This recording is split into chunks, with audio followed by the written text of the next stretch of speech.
If you're facing any difficulty in mathematics, then you are at right place. Welcome to Explore Math with Sir Shahid, the platform where tough maths become easy.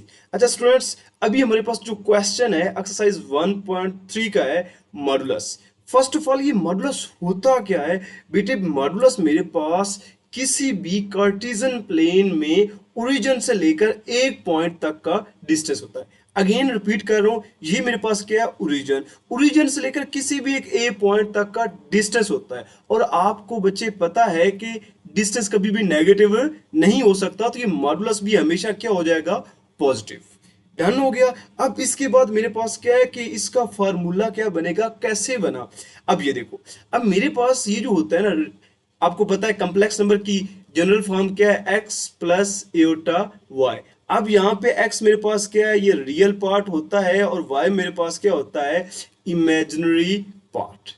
ठीक हो गया। अब यहाँ पे हम लोग क्या करेंगे, इसका जो जनरल फार्मूला बनेगा वो रियल पार्ट का स्क्वायर प्लस इमेजिनरी पार्ट यानी कि y का स्क्वायर और होल अंडर रूट आ जाएगा। ये मेरे पास होता है मॉडुलस का फार्मूला। अच्छा, फिजिक्स की लैंग्वेज में इसे ही हम लोग मैग्नीट्यूड कहेंगे और मैथ की लैंग्वेज में इसे ही हम लोग मॉडुलस कहेंगे। ठहर जाइए, अभी मैं आपको बताता हूं कि जो कार्टेशियन प्लेन है ये मैंने रियल नंबर का बनाया है। अगर जस्ट एग्जांपल कॉम्प्लेक्स नंबर का है तो ये जो वाई एक्स होता है, अक्लमंद लोगों, ये जो वाई एक्सिस होता है इसको हम लोग कहते हैं इमेजिनरी एक्सिस। क्या कहते हैं हम लोग? Imaginary axis. और ये जो एक्स होता है इसे हम लोग क्या कहते हैं? Real axis. अब मतलब एटा वाले जो वैल्यूज होंगे ना वो यहाँ पे आएंगे, यहाँ पे कहीं पे। ठीक है, अब ये हम बेसिक में डिस्कस कर दिया। अभी हम चलते हैं अपने क्वेश्चन की तरफ। अब हमारे पास क्वेश्चन क्या है? 4 + 3 एटा का मॉडुलस। अब बेसिक तो मुझे पता है फार्मूला। रियल पार्ट यहाँ पे क्या है? 4 प्लस इमेजिनरी पार्ट यहाँ पे क्या है? 3। रियल पार्ट का भी स्क्वायर और इमेजिनरी पार्ट का भी स्क्वायर, और ये हम लोग ले लेंगे अंडर रूट। अब इसके बाद 4 का स्क्वायर क्या होता है? 16 + 3 का स्क्वायर 9। अब 16 + 9 क्या होता है मेरे पास? 25। अब 25 का अंडर रूट, ये तो जनरली हमें पता है कि 5 होता है। क्यों? 5 5 सा 25, तो 5 का स्क्वायर 25, स्क्वायर रूट से कैंसिल हो जाता है। नहीं तो पंजाबी कहते हैं कैलकुलेटर जिंदाबाद, कैलकुलेटर तो सारा कुछ हो जाता है। ठीक हो गया। अब इसका आंसर आ गया मेरे पास 5। अब सेकंड पार्ट को देखते हैं। सेकंड पार्ट मेरे पास क्या है? सेकंड पार्ट को जब मैं देखता हूं तो ये जो मेरे पास -5 है ये है रियल पार्ट, एंड -4 जो है ये है imaginary part. And modulus of -5 -4 Etah is basic step. आगे मुझे पता है कि -5 का स्क्वायर यानी कि रियल पार्ट का स्क्वायर प्लस इमेजिनरी पार्ट यानी कि -4 का स्क्वायर। अभी यहाँ पे सबसे इंपॉर्टेंट चीज जो आपने याद रखनी है वो क्या?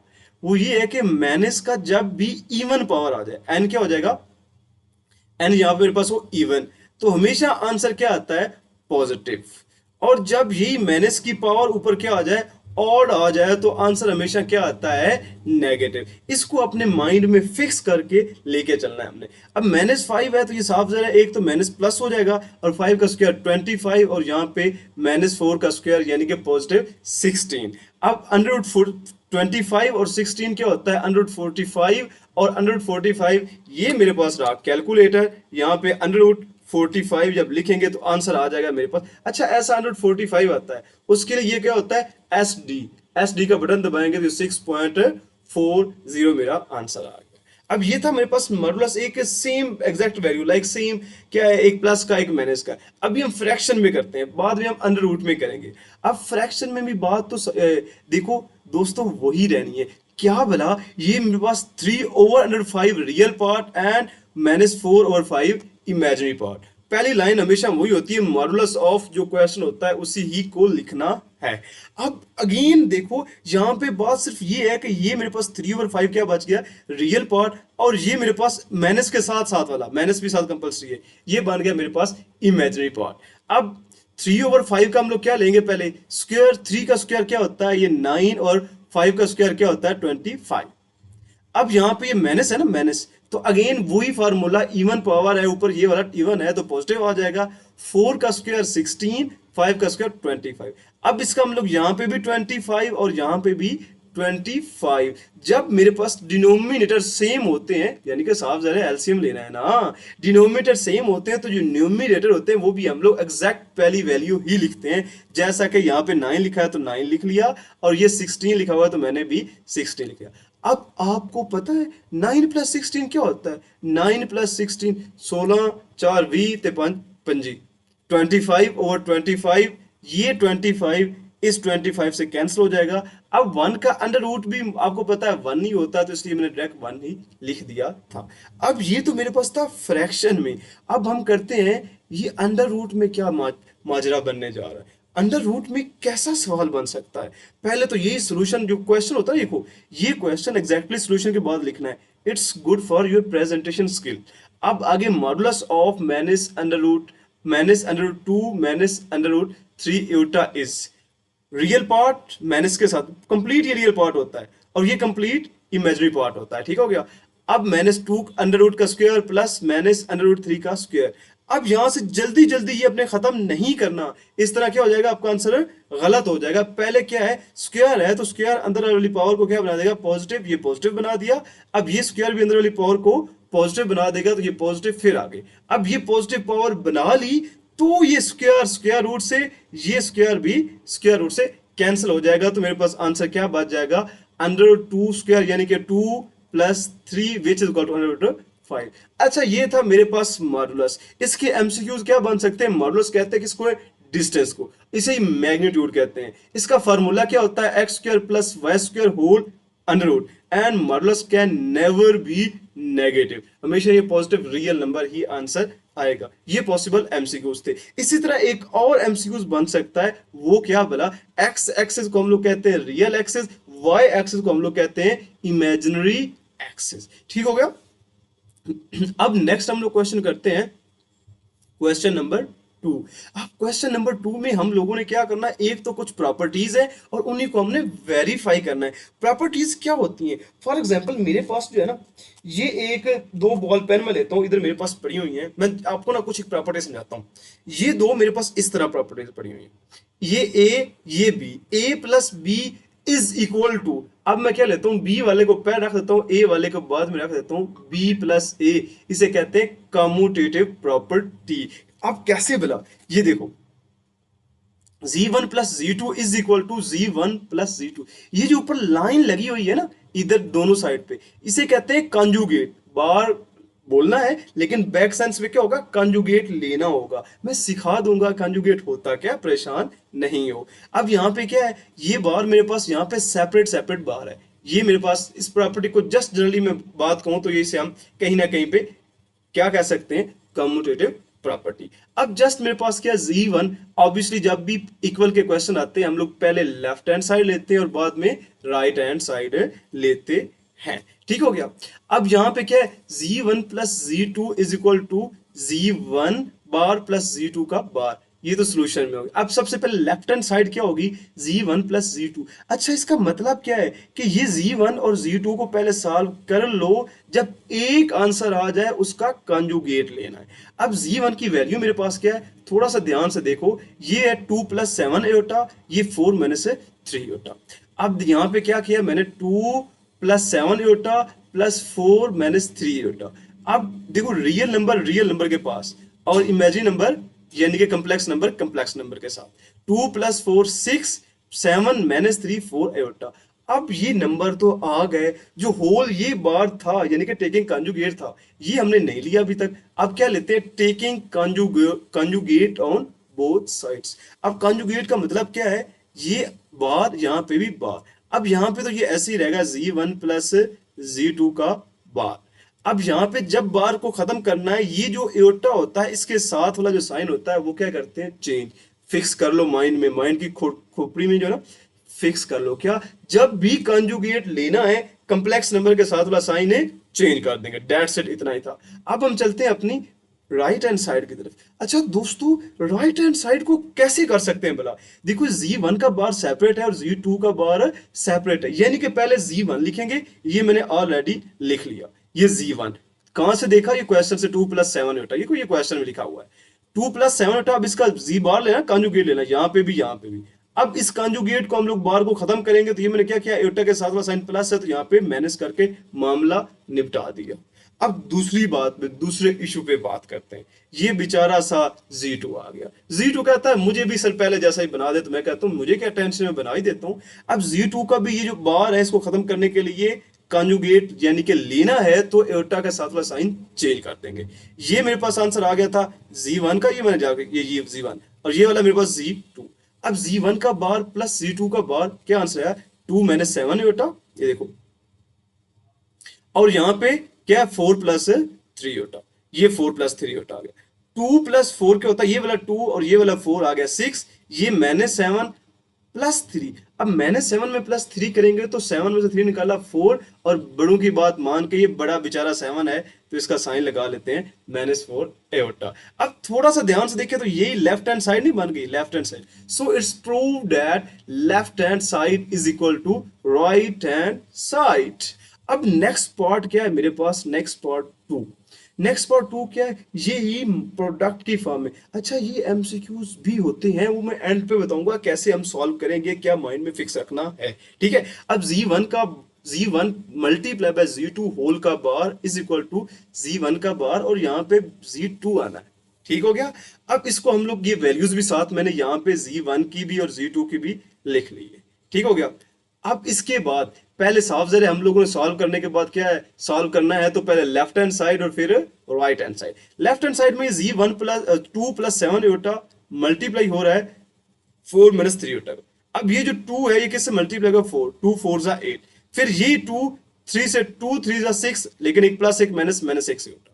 अब ये 7 4 साथ में एटा भी, 7 4 28 साथ में एटा। अब ये 7 3 21 एटा का स्क्वायर, एक प्लस का ये वाला और ये वाला क्या है माइनस का, तो प्लस माइनस -21 एटा स्क्वायर। एटा स्क्वायर की वैल्यू क्या होती है, -1। अब वो पुट करते हैं यहाँ पे एटा स्क्वायर, यहाँ पे आ गया -1। पीछे क्या है 8, ऐसे ही 22 एटा। अच्छा ये क्या किया, 28 में 6 निकाला, 22 एटा आ गया, और 8 एग्जैक्टली ऐसे ही। अब ये माइनस माइनस प्लस, तो ये क्या है, एक रियल नंबर है, यानी कि एक इंटीजर है। इंटीजर छोटा सेट है, रियल नंबर सबसे बड़ा सेट होता है, ठीक है। अब इसमें क्या होता है 21 + 8 क्या होता है 29, और 22 एटा एज इट इज आ गया। अब क्या करेंगे, क्योंकि Z1 Z2 आ गया, क्वेश्चन में था पहले Z1 Z2 होल का बार, यानी पहले आंसर निकाल लेना फिर उसका बार लेना। अब Z1 Z2 का बार क्या है, इधर भी taking conjugate on both sides, ये बार आ गया। अब बार को खत्म करने के लिए क्या करते हैं, दोबारा देखो अंडर जो मेरे पास है ना इयोटा के साथ वाला साइन क्या करते हैं, उसको चेंज कर देते हैं, बस और कुछ भी नहीं करना श्राद्धो। अब दोस्तों दूसरी साइड पे क्या है, राइट हैंड साइड पे Z1 का बार और Z2 का बार। तो मतलब समझे हो ना, पहले Z1 का बार लेना है फिर Z2 का बार लेना है। अब दोस्तों मैंने Z1 का बार तो ले लिया और कॉन्जुगेट लेके ये आंसर निकाल दिया, ये आपको पता चल गया, ठीक है। अब इसी तरह मेरे पास क्या है, ये Z2 का बार भी मैंने ले लिया आंसर, ठीक है। ये प्लस है, यहाँ पे माइनस है तो प्लस आ गया, यहाँ पे प्लस है तो माइनस। अब इन दोनों को मल्टीप्लाई करेंगे, क्या कैसे मल्टीप्लाई, 2 को किससे करेंगे 4, 8 आ गया। फिर इसी 2 को 3 से तो +6 एटा, 7 को 4 से करेंगे, एक एटा है तो 7 4 28 एटा। फिर ये 7 को 3 से -7 और +3, 7 3 21 एटा का स्क्वायर, ये एटा स्क्वायर आ जाएगा -1, और ये -28 + 6 -22 एटा आ गया, ठीक हो गया ना। अब 8 - 22 एटा, ये माइनस और ये माइनस मिलके +22। अच्छा माइनस और माइनस प्लस, तो ये 21, इसीलिए प्लस आया है। मैं भी कंफ्यूज हो गया ये प्लस कैसे आ गया, ठीक हो गया। 8 + 21 29, और ये -22 एटा ऐसे ही आ गया। अब थोड़ा सा दिमाग लगाओ, क्या ये लेफ्ट हैंड साइड के इक्वल नहीं आ गया, मेरे ख्याल में तो ये एग्जैक्टली लेफ्ट हैंड साइड के इक्वल आ गया है। तो अब हम क्या कहते हैं, is equal to left hand side, hence it proves that left hand side is equal to right hand side. अच्छा ये क्वेश्चन 2 का पार्ट 2 भी वाइंड अप हो गया। अब चलते हैं पार्ट 3 की तरफ। अब पार्ट 3 क्या है मेरे पास, Z1/Z2 का bar is equal to Z1 का बार ओवर Z2 का बार। अब क्या आ गया मेरे पास, ये फ्रैक्शन की फॉर्म में। फ्रैक्शन की फॉर्म में भी एग्जैक्टली ऐसे ही करना है। पहले हम लोग इसको क्या लेंगे, फ्रैक्शन की फॉर्म में लेंगे, आंसर निकालेंगे, कंप्लीट बार लेंगे, फिर हर जी1 का सेपरेट, जी2 का सेपरेट बार लेके फिर उसको फ्रैक्शन की फॉर्म में सॉल्व करेंगे। ठीक है, अब मैं क्या कर रहा हूं, ऑलरेडी मेरे पास ये सोल्यूशन लिखा हुआ है, उसी से मैं आपको समझाने की कोशिश कर रहा हूं ताकि मेरे अक्लमंद दोस्तों आपका टाइम भी बच जाए। ठीक हो गया। अब यहां पे ये तो एग्जैक्टली लेफ्ट हैंड साइड आ गई। अब पहले क्या, जब ये होल बार होता है ना, क्या होल बार, इसका मतलब क्या होता है, पहले हम लोग उसको सॉल्व करेंगे, देन हम बार लेंगे, देन हम कॉन्जुगेट लेंगे। ठीक हो गया।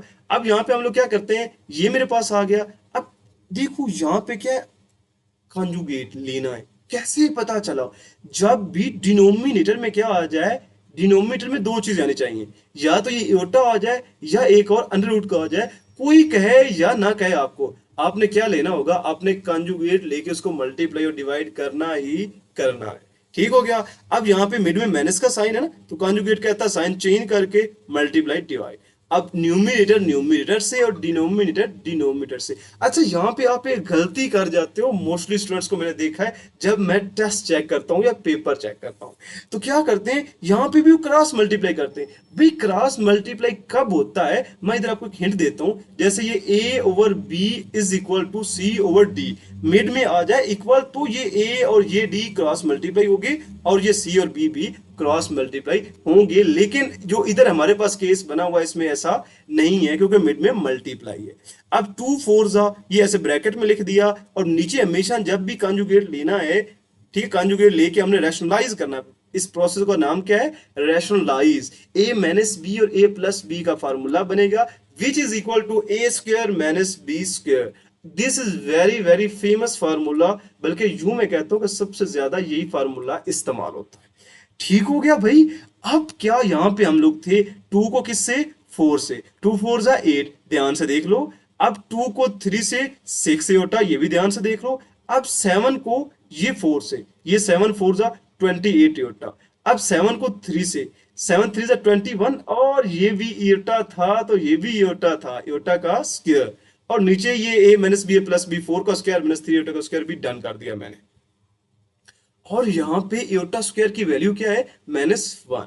अब यहाँ पे -1 पुट करते हैं, 8 एज इट इज आ गया। ये 6 प्लस 28 क्या होता है, 34 इयोटा, 21 इयोटा स्क्वायर की वैल्यू -1 -21। अब ये -21 रियल और 8 भी रियल, इन दोनों को आपस में सॉल्व करो तो 8 -21, देखो कैलकुलेटर को अब छोड़ दो यार, वैसे भी करने की कोशिश करो तो ये आता है -13। अब 34 एयोटा एज इट इज आ गया, और नीचे इन दोनों को सॉल्व कर दो भाई, ये भी कहते हैं कि ऐसी भी कोई शय है, सानू भी सारे ना भी कुछ करो। 16 प्लस 9 होता है 25। अब देखो z1 और z2 का आंसर आ गया मेरे पास। अब इसी को फर्दर मोर करना चाहूं तो जब भी डिनोमिनेटर में सिंगल टर्म आए तो न्यूमिनेटर के फर्स्ट टर्म के साथ सेपरेट और सेकंड टर्म के साथ सेपरेट लिखते हैं, जिस तरह ये मैंने लिख दिया है ना, देखो ये ऐसे और यहाँ पे इसको ऐसे सेपरेट ये लिख दिया है। अब कॉन्जुगेट लेना है, taking conjugate on both sides, तो यहाँ पे भी कॉन्जुगेट, यहाँ पे भी कॉन्जुगेट। ये कॉन्जुगेट का मतलब एयोटा के साथ वाला साइन चेंज कर दिया, और ये मैंने कर भी दिया। अब चलते हैं अपनी राइट हैंड साइड के पास। राइट हैंड साइड क्या कहती है कि मेरा पहले जी1 कहता है भाई अब मेरा पहले कॉन्जुगेट लो, जी2 कहता है मेरा भी भाई पहले ही कॉन्जुगेट लेना है, बाद में जो भी हमारे साथ अपने पंगा लेना जो भी करना है कर लेना, मेरा क्या जाता है भाई, कर लेते हैं, हमारा भी क्या जाता है। 2 प्लस 7 योटा का कंजुगेट आता है 2 माइनस 7 योटा, 4 माइनस 3 योटा का कंजुगेट आता है 4 प्लस 3 योटा। ठीक है, अब इसको क्या करना है, योटा डिनोमिनेटर में आ गया तो कर दिया हमने रैशनलाइज। प्लस का साइन है तो क्या बनाएंगे, माइनस का साइन, मल्टीप्लाई और डिवाइड। अब इनको ब्रैकेट्स में, न्यूमिनेटर को न्यूमिनेटर के साथ, डिनोमिनेटर को डिनोमिनेटर के साथ। अब 2 को करेंगे 4 के साथ तो 2 4 जा 8, फिर 2 को -3 के साथ करें -6 योटा, यहाँ पे 8 और 6 हो गया। अब 7 को 4 से तो -28 योटा, और 7 को -3 से माइनस माइनस प्लस, 7 3 21 योटा का स्क्वायर। डन हो गया। अब ए वही formula, a plus b, a minus b, a का स्क्वायर माइनस b का स्क्वायर, 4 का स्क्वायर -3 योटा का स्क्वायर आ गया। अब iota square is equal to -1 की वैल्यू पुट करते हैं तो 8 -34 योटा प्लस 21 योटा स्क्वायर क्या आ गया, ये वाली वैल्यू -1। अब प्लस माइनस क्या हो जाएगा, माइनस, तो 8 -21 एक साथ आ जाएगा और -34 सेपरेट हो जाएगा। 8 -21 -13 -34 एओर्टा। अब वही 25 अलहदा आ गया तो लेफ्ट हैंड साइड के, लेफ्ट हैंड नहीं आएगा, फर्स्ट टर्म के साथ सेपरेट और सेकंड टर्म के साथ सेपरेट आएगा। और ये मेरे पास अगर ध्यान से देखेंगे तो ये मेरे पास बन गई राइट हैंड साइड। अब हम जाना नहीं कहीं पे, जाना नहीं, मैंने आपके एमसीक्यूज डिस्कस करने जो अभी अभी मैंने इस टॉपिक में एमसीक्यूज करवाए हैं वो मैं लाजमी डिस्कस करता हूं आपके साथ। पहले क्या हमने डिस्कस किया श्राद्धो, मॉडुलस। मॉडुलस होता क्या है? मॉडुलस मेरे पास बेसिकली हम लोग कहते हैं डिस्टेंस को, किसको कहते हैं? डिस्टेंस। अब डिस्टेंस कहां से कहां तक? डिस्टेंस होता है बेटा ओरिजिन से लेकर ओरिजिन टू एनी पॉइंट, ठीक है, एनी पॉइंट तक का डिस्टेंस होता है। अब दूसरी बात अगर मैं डिस्कस करूं तो ये मॉडुलस क्या होता है? Always positive. ऑलवेज बच्चा क्या होगा मेरे पास? पॉजिटिव। ये चीज भी डन होगी। अब मॉडुलस के सेंस में हमने ग्राफ बनाना सीखा था। क्या सीखा था हम लोगों ने? ग्राफ बनाना सीखा है। अब ये मैं बना रहा हूं ग्राफ, ठीक है। अब ग्राफ में आपने दूसरा मैं रफली कर रहा हूं, ठीक है, आपने एरो वगैरह लगाने होते हैं, वो कंपल्सरी होते हैं। अब ग्राफ में ये जो एक्स एक्स होता है ये क्या होता है? Real part. क्या होता है बोला? Real part. और ये जो वाई एक्सिस होता है इसको हम लोग क्या कहते हैं? इमेजिनरी, इमेजिनरी एक्सिस, ठीक है। अब इमेजिनरी एक्सिस का मतलब क्या होता है? यहाँ पे जो इमेजिनरी वैल्यूज है ना वो यहाँ पे आएंगी, यानी कि इयोटा वाली वैल्यूज यहाँ पे आएंगी। ये मेरे पास कवर अप हो गया। अब फिजिक्स में मॉडुलस को हम लोग क्या कहते हैं बेटा? फिजिक्स में हम लोग मॉडुलस को ही कहते हैं क्या? Magnitude, magnitude. अब उसमें साफ जरा ये वेक्टर की फॉर्म में आता था। वेक्टर एक चैप्टर आपका आई थिंक फिफ्थ होगा या सिक्स्थ होगा, उसमें हम लोग इसे पढ़ेंगे डिटेल से, ठीक है। अब इसका फॉर्मूला क्या था? रियल पार्ट का स्क्वायर यानी एक्स का स्क्वायर प्लस वाई का स्क्वायर और ये अंडर रूट, ये क्या है मेरे पास का फॉर्मूला है, ठीक हो गया। अब इसके बाद बेटा ये तो क्वेश्चन वन डिस्कस किया। अब क्वेश्चन टू में दूसरे मार्कर से डिस्कस करता हूं। वो क्या? हमने जी मेरे पास क्या है? X plus iota y. अब इसका मैंने क्या लेना है बेटा? मैंने लेना है कॉन्जुगेट। तो जी कॉन्जुगेट क्या होता है? वेरी वेरी इंपॉर्टेंट एमसीक्यूज है बेटा। एक्स माइनस एटा वाई, बस हमने साइड चेंज कर देंगे। एमसीक्यूज कैसे पूछा जाएगा आपसे? पूछेगा जी इज इक्वल टू -2 + 3 एटा। अब ज्यादातर ये पूछा जाएगा, फाइंड करो। अब क्या करना है? ये टू के साथ वाला साइन चेंज नहीं करना होगा, जस्ट एटा के साइड वाला साइन चेंज करेंगे तो ये -2 -3 एटा, ठीक हो गया। अब इसकी जो प्रॉपर्टीज हमने डिस्कस की हैं आज, वो क्या क्या प्रॉपर्टीज हैं मैं मार्कर अगेन चेंज कर लेता हूं। तो ये प्रॉपर्टीज की हेडिंग भी दे देता हूं। इसकी प्रॉपर्टीज क्या है? z1 प्लस z2 का बार जो है ना वो किसके इक्वल है भाई? वो इक्वल है z1 का बार प्लस z2 का बार। इसी तरह z1 z2 यानी कि मल्टीप्लाई की फॉर्म में आ जाए तो उसको भी z1 डॉट z2 आ गया। एग्जैक्टली ये जो अगर आ जाए डिवीजन में भी ये ब्रैकेट आ जाएगी साथ में और ये कंप्लीट बार, ये z1 का सेपरेट बार बचे और z2 जो मेरे पास है इसका सेपरेट बार आ जाएगा। तो ये आज हमने कवर अप किया और इस टॉपिक के मैंने डिटेल जो एमसीक्यूज पॉसिबल बनते हैं वो भी आपके साथ शेयर कर देंगे, ठीक हो गया। अब बच्चे अगर ये लेक्चर आपको अच्छा लगे तो अपने सारे दोस्तों के साथ लाजमी शेयर करें ताकि उन्हें भी बेनिफिट होना स्टार्ट हो जाए। और मैं जो लेक्चर बनाता हूं मैं जस्ट पासिंग के लिए नहीं, जिन्होंने पास होना उनके लिए भी बहुत जरूरी है। लेकिन मेरा जो बैकग्राउंड पे या मेरे माइंड पे जो एक पिक्चर क्लियर है वो है कि इस लेक्चर से देख के आप 75 आउट ऑफ 75 मार्क्स ले लें, ठीक है बच्चे। मिलते हैं नेक्स्ट लेक्चर में। विश यू गुड लक और मुझे भी अपनी दुआओं में जरूर याद रखिएगा। अल्लाह हाफिज।